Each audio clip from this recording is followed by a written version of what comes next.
Today we've got a crazy nuclear revenge story of somebody getting their mom imprisoned. We'll get to that in a bit, but first, my sister from heck. I really don't remember a time when my sister Jade was never a pain in my butt. There must have been a time, but I simply don't recall it. To my parents, we were just siblings bickering, and they would always try to make us make up after every fight. But to me, my sister was just evil. One of my earliest memories of my sister's meanness towards me was of my sister actually pushing me out the door and locking it behind me. I was 7 and I kept trying to get in. When I couldn't get back in after a while, I just sat down outside the kitchen door and cried till my mom heard me and came down to get me. When my sister was asked why she had done what she did, she had sheepishly said she didn't know I was outside, and she apologized to my parents. Later, though, she had whispered to me that she had hoped someone would kidnap me. I hadn't even heard of the word kidnap till that point, and when I finally asked my teacher what the word meant and she told me, I didn't think anything of it. I knew that my sister had enjoyed my parents' full attention before I was born, and I thought maybe she was just jealous of the fact that she had to share that attention. To be honest, jealousy was probably how the whole thing started, but as the years went on, it honestly became more sinister, and she became borderline evil. Why would I say she was evil? Well, let me tell you a little story about when we went to summer camp. So when I was 10 and she was 13, we went to a camp during summer vacation. The camp lasted for 3 weeks, and those 3 weeks were perhaps the worst of my entire life. See, at home, Jade had to mask her hatred of me at least a little bit. My parents were very watchful, and my dad especially had started to pick up on some of the things I was facing. Anne had even scolded Jade a few times over her behavior, so she was mostly passive-aggressive to me at home. With us at camp with no supervision from our parents, Jade was ready to rain down her entire disregard for me. The first thing Jade did was tell everyone that I wasn't her sister, which was fine, I guess. Lots of kids do that. What I wasn't expecting was her telling people that I was an orphan with a very serious disease who was just temporarily staying with her family till the government figured out what to do with me. The most absurd thing about that rumor was the fact that somehow it actually stuck. Many of the kids didn't want to talk to me because they were scared that I'd transmit my imaginary disease to them, and my hopes of making a lot of friends at camp were instantly dashed. I tried as much as possible to prove that I was in fact Jade's sister and I wasn't sick, but you know kids, once they've made up their minds about something, it's final. I was still determined to make the most out of a bad situation and have as much fun as possible, but again, my sister had other plans. So usually some children would sneak out of the campgrounds to go into the woods and swim in the lake, or in the case of a little boy named Simon, track deer. We had been warned to not sneak out as we could get hurt or lost. I really didn't have anyone to talk to except one of the camp counselors. So I was shocked when one of the girls Jade hung out with told me they were sneaking out that afternoon and asked if I wanted to come with. I was very skeptical about it first, but after a fair amount of convincing, I was in. When Jade saw that I was coming, she looked absolutely upset. She wrinkled her nose like I was spoiled milk and straight out told me to stay back. I was ready to do just that when other people on her friend group said it was okay if I joined. So I stayed back. When we got to the lake, we hung around playing and swimming. We made sure there was a lookout so we'd know if anyone was coming and scram. I didn't feel very comfortable in the water, so I hung around the shore. Suddenly, my sister came to me and said she wanted to talk to me away from everyone else. I followed. We went off for a bit, and she told me she had seen this very cool cave she wanted us to explore. Naive as I was, I got excited. Perhaps it wouldn't be a bad idea to actually spend time with Jade without us fighting constantly. Maybe we could be like regular siblings and love and support each other. Maybe this little adventure was our own start to a relationship that was normal. When we got to a valley, she told me the cave was just straight down and she was right behind me. If you guessed that she left me walking around in the woods and went back to the lake, you'd be right. When I realized I was lost, I tried my best to retrace my steps, but the more I tried to find my way out, the more lost I was. Evening came and I was still absolutely lost. To make things worse, I had spotted a bear walking about 50 meters away once, and I was absolutely terrified of being attacked by it. After a while of searching for a way out and not finding any, I stayed where I was and just kept crying till I fell asleep. When one of the camp counselors who was part of the search party for me found me later that night, I was still asleep. After the trauma of that incident, I didn't want to stay at camp again, and I requested that my parents come pick me up the next day. After the camp incident, I became even more cautious of Jade. Up to that point, I'd believed that she was just acting out of jealousy, but now I was certain that she was just pure evil. That wouldn't be the last thing she would do, though. I have a pollen allergy, and sometimes it gets really bad. My symptoms are quite typical: sneezing, dry throat, itchy skin and all, and usually a nasal spray is enough to help me feel better once I start feeling bad. Generally, though, I avoid going out without a mask on during pollen season. One time during pollen season, I kept having repeated allergies, even when I was in the house, and I was certain that there was no way they could get in. Day after day, it got worse, and it got to the point where I permanently wore face masks around the house and personally vacuumed every single day, but it still didn't let up. I was certain that Jade had something to do with this, but I didn't know how. One particular day, my allergy started flaring, and I instantly reached for my nasal spray, but it wasn't at my bedside table. I ran to the kitchen thinking that perhaps I'd left it on the kitchen counter without knowing, but it wasn't there either. At this point, I was starting to get a little panicky. Jade and I were the only ones at home, so I rushed to her room to ask if she knew where my nasal spray was. I knew she heard me asking because I heard her walk to the door, lock it, and then about 15 seconds later, she turned on her Bluetooth speakers and started singing along to the song that was blaring. I could feel the allergic reaction getting worse, so I tried calling both our parents. They must have been busy because they didn't pick up. Now I was sensing that I was inching towards anaphylaxis, which is basically a severe allergic reaction. Scared that I might pass out, or worse, I picked up the phone and called 911. The last thing I remember before I passed out was telling them my address.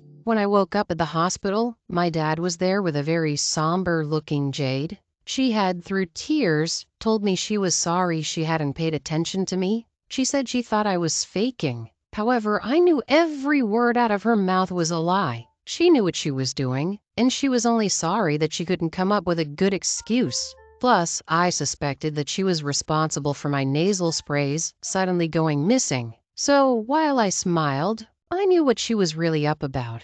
After that day, I started keeping sprays hidden around the house and my room, just to make sure I had never had to experience what Jade made me go through that day again. For years after, I would do everything in my power to avoid her. Somehow, I managed to make it to 9th grade without her finding a way to end me. She was in the final year of high school at this time, and I had hoped that she would somehow find a university far, far away. In my opinion, no place could be far enough, and I'd finally be rid of her for most of the year. It was during this time that she finally crossed the line. See, my parents had been worried about our dynamic and how it would affect us as we grew, so they suggested that we all see a therapist. We would go as a group and individually. Now, when we showed up at the therapist's office, Jade would act like an absolute angel in an attempt to win the therapist over. I really hoped that her facade was obvious and the therapist could see through it all, but I couldn't really tell if she did. I, on the other hand, would barely talk when we were together as a group, mostly because I really didn't want to express how I really felt about my sister in front of my parents, and I didn't want to have to put up a fake screen of being happy when I wasn't. During individual sessions, though, I was more open, and I spoke to the therapist about all my sister's antics. Something told me she was concerned about me, and she would often try to find out if I wanted to harm Jade or myself. I made it clear that for all of her meanness, I really wasn't interested in attacking my sister. I just wanted her as far away from me physically as possible. We discussed other things too: school, my life, my hopes and dreams, even some of my intrusive thoughts. I felt really confident talking to her, and I felt like I could drop the weight that I was constantly carrying whenever I entered her office. God forbid anyone else knew the things I told my therapist, and that was exactly what happened. I got to school one day to weird looks from everyone. At first, I thought someone had pranked me or something, so I checked myself to make sure there wasn't a kick me sign or something on me. When I was certain that there wasn't, I started staring back, which seemed to work a bit. Eventually, though, one of my friends had pulled me into the bathroom and asked if I knew that there was a few recordings of me that had been going around. I was confused and wondered what she could possibly be talking about, till she took out her phone and played recordings of the discussions my therapist and I had. I broke down instantly. I felt so betrayed. Those were my most personal thoughts. My bared soul, now accessible to the whole world. I ran right out of school and headed straight to my therapist, crying the entire way. When I got there, I confronted her, called her some pretty colorful names. She was confused the whole time. When she had calmed me down, I told her what had happened, and she was even more puzzled until she did a search of her office and found a remote-controlled recording device on one of her bookcases. Everything started to click immediately. Jade had her sessions right before mine. Of course she'd been recording my sessions and had released it all in a bid to embarrass me. I was furious with rage. The therapist said that she would call my parents, and I told her not to and picked up the recording device. I was finally ready to deal with this myself. Jade was cocky. She was so cocky, she didn't care if anyone discovered her recorder. She didn't expect that I'd want to pay her back. She didn't even act like she knew anything about what had happened in school. So I decided it would be nice to pay her in her own coin. I planted the recorder in her room, and boy, does that girl talk. Over the next few weeks, I'd heard her plan and scheme, sneak into boys, and even use drugs. When I was satisfied with what I'd recorded, I created a very detailed folder filled of all sorts of incriminating evidence against her. I sent a few to our parents from an anonymous email. Nothing too bad, just her sneaking in a guy and choking from a really long rip of weed. My parents were obviously furious, and she got into a lot of trouble. She was grounded, had her phone taken away, and had many privileges taken away. But that wasn't enough for me. I also sent a few more recordings to her classmates and principal, which exploded a whole lot. Within 2 weeks, she was on indefinite suspension, and my parents were looking for another school to transfer her to. She must have put 2 and 2 together because she came to my room angrily one day, asking how I dared to do something like that. I smiled, looked up at her, and told her I had so much more, and if she didn't get off my back, I could get her in even more serious trouble, possibly even police trouble. Mind your business and don't mess with me, and with any luck, she'd be far away in a few months. She fumed and left my room, but I was sure she got the message. It's been a few years since she graduated from high school, and I haven't caught a whiff of her. I really wish I didn't have to go to such extreme measures, but it was worth it in the end, so I have no regrets. I mean, what happened to this sister in the end probably is fairly light considering they almost, let's say, dispatched their sibling forever permanently. Our next story is, I got my mom imprisoned.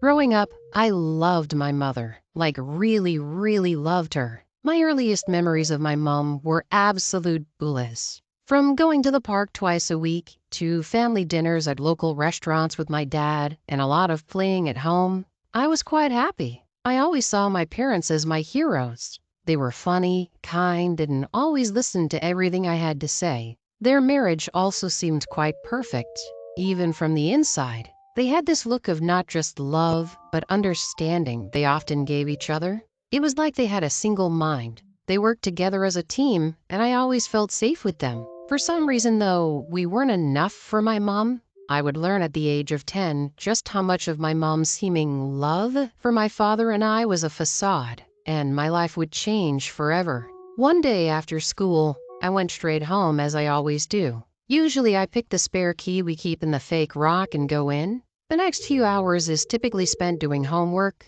watching TV, and waiting for my parents to get home from work. This particular day, however, when I got home, the door was already open. Scared that someone had broken in, I was cautious going in. I opened the door slowly and left the entrance open, so in case someone was in, I could just run straight out. I was only a few steps in when I heard voices upstairs, and I would have bolted except for the fact that one of the voices I heard was my mom's. I inched closer, still cautious, but with a little more confidence now. On the stairs, I heard the second voice, which I was sure was definitely male, say that he was certain that he had heard something and that he should go check. I was almost at the door of my parents' room when my mom opened the door and looked shocked to see me. She was out of breath and she had a bathrobe on. Now, 10-year-old me wasn't the smartest person out there, but I certainly wasn't dumb either. I'd already started to figure out what was going on. Mom tried to seem unsuspicious and asked how school was.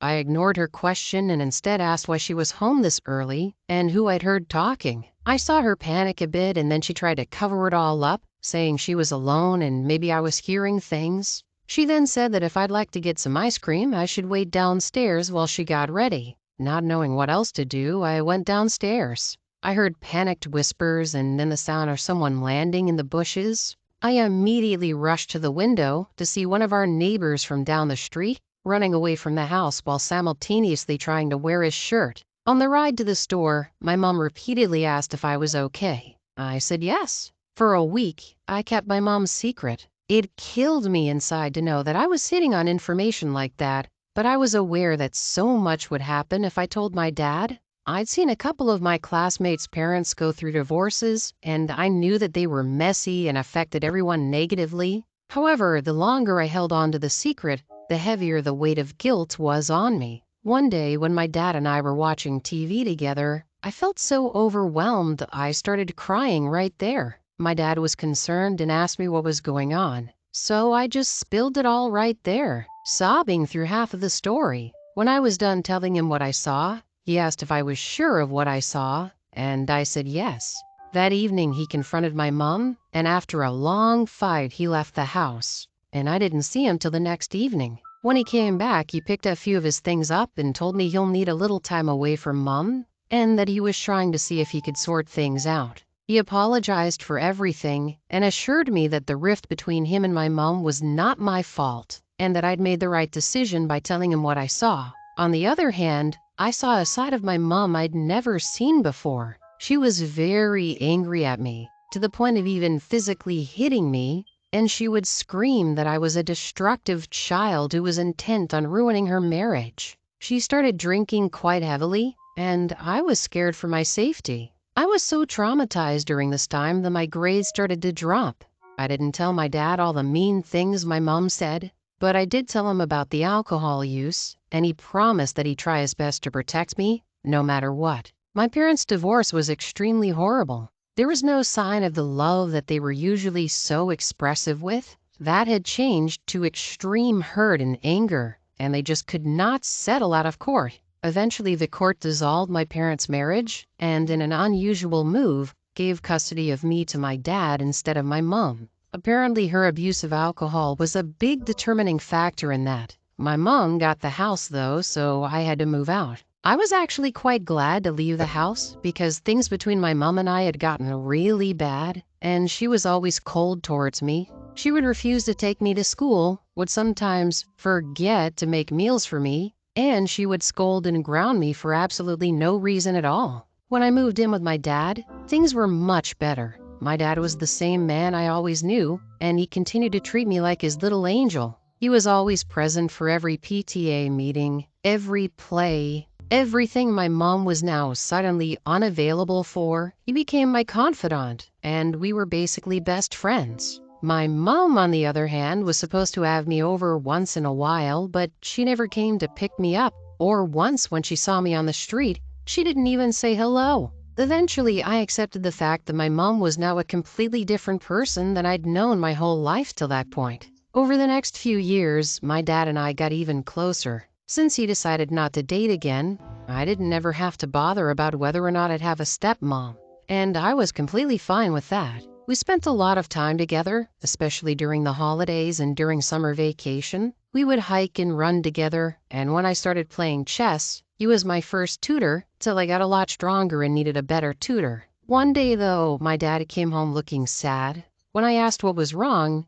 he said he was fine and that I didn't have to worry. Well, it turns out that he wasn't fine. My dad had 4th-stage cancer and he only had a few months left to live. We tried everything to save his life. Chemotherapy, novel experimental treatments, everything. With every passing day, though, it seemed clearer and clearer that I was going to lose my dad. The thought of it alone broke me, and I spent countless days crying about it. During his final days, when he had to be taken into hospice care, I went to stay with his parents, who happened to only live 30 minutes away. One Saturday morning with my grandparents, a few friends and family, excluding my mom and I, we said our last goodbyes to my dad. He was so weak he could barely move, and the only sign that he knew we were there were his watery eyes. Later that day, he passed. It remains the saddest day in my life, and I don't recall ever crying so much in my life. I had to be pried out of the room and lightly sedated before my grandparents took me home. Now, I had assumed that upon my dad's death, I would remain with my grandparents, who were really cool people. I was absolutely wrong about that, as my mom again sued for custody. I was absolutely shocked that she was even interested in having me back, seeing as she'd been completely absent the past 4 years. Somehow, she won the case, and I had to move back in with her. No sooner had I unpacked my bags, I discovered why she wanted me under her roof once again. She wasn't over blaming me for her and my dad splitting, and she wanted revenge. The moment I moved in, she blocked almost all contact between me and the outside world. She punished me for every little deed, even if it was something as innocuous as, and believe this, doing the dishes. And she would verbally abuse me whenever she felt like. I felt awful, and I always tried to stay out of her sight. There were only a handful of things that kept me sane, and chess was one of those things. You see, when my dad was healthy, he'd enrolled me with a chess tutor who was an international master, and I'd become quite good and had played in a few regional tournaments. I had done pretty well, and I was preparing for my first national tournament a few months away. After my dad had died, my grandparents had gifted me with one of the best presents ever. They had continued to pay for my tutoring. Almost every minute I spent in my room was spent practicing and training with opponents online. I was intent on doing my best at the tournament. Who knows, maybe I'd end up catching the attention of a super grandmaster. I tried to keep my preparations a secret from my mom, aware that if she ever knew, she'd try everything in her power to try and ruin it for me. Unfortunately, one day she found out about the tournament when she snooped through my phone. As expected, she wouldn't let me go, and I told her I was going with or without her. After a pretty loud fight between us that somehow included how I ruined her life, she told me to go to my room, and she locked the door. By the time I slept that night, I'd planned how I'd run off to my grandparents the day before the tournament and come back right after. The tournament was for a whole week, though, so there was the issue of me getting into trouble and my grandparents getting into legal trouble, but I really didn't care about it. I was just intent on leaving. My phone had been finally seized, so I couldn't even practice with people in my community, and I had to resort to playing on the board games against myself. I found a way to perfect my plan to ensure that if I left the house, I would be the only one who got into trouble. I wrote a note with my mom's signature forged on it that I'd give to my grandparents when I got there. The day I was supposed to sneak out, I placed my bag with my things in the garage and went on as if everything was okay. For the first time in forever, though, my mom seemed to be in a good mood. She had gotten home early and had bought some pizza and milkshakes for us. She invited me to eat, so I cautiously picked up a slice of pizza and ate it. Eventually, she started talking about how we were before I caught her cheating on my dad. How everything was joyful and fun and how she missed that. To be honest, I missed it too. And so we reminisced about so many memories and ate pizza and drank milkshakes. After we watched some TV and before I slept, she told me she would drive me to my tournament. I slept off on the couch with a smile on my face. The next day, I woke up groggily at around 1 p.m. I was shocked that I'd slept for so long and still felt dizzy. I could barely move and I kept trying to clear my head. I was definitely too late to make it to the tournament, and even worse, my mom was nowhere to be seen. After about an hour of dragging myself around the house, it finally dawned on me what my mom had done. She must have put some very powerful sedatives in my milkshake and fooled me with stories of earlier times just to make sure I didn't make it to the tournament. If I had any doubts about what she had done, the smug look on her face when she got back home that evening cleared it all. I was absolutely heartbroken. Days later, after I'd called my coach to explain what had happened, I finally decided that I would do something back. Something big. I wanted her out of my life. So with the help of a baseball bat, a belt, and a lot of self-determination, I beat myself up.